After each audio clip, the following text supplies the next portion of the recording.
Good morning. Okay, very briefly, Matthew 15. We already covered the feeding of the 5,000 account. That exists in Matthew, but we covered it when we were going over parts of John 6. Well, there's another account similar to it a few chapters later in Matthew. I think it first appears in Matthew 12 or something. I can't recall. But then you have a second scenario, but this is the feeding of the 4,000, not the feeding of the 5,000 that we discussed before. The feeding of the 4,000 is from Matthew 15, starting with verse 12, down to the end of the chapter at verse 30.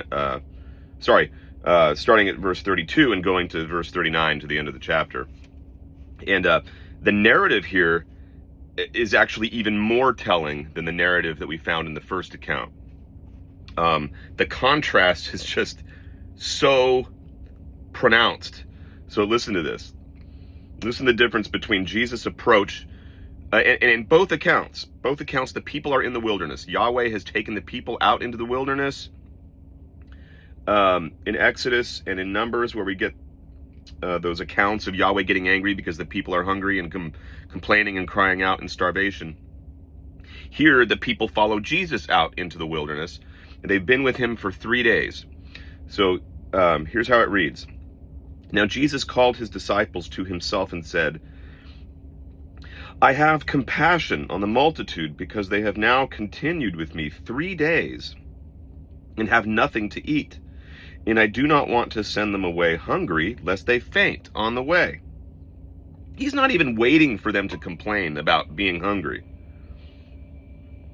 He's already concerned because they have nothing to eat, and he takes the initiative to do something about it.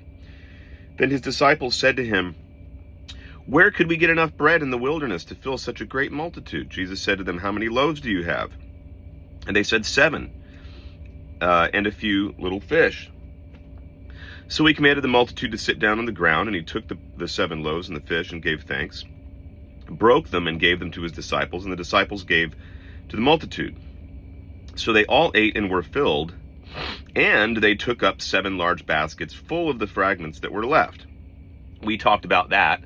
That aspect is also found in the first account of the feeding of the 5,000, where they don't just eat enough to satisfy themselves.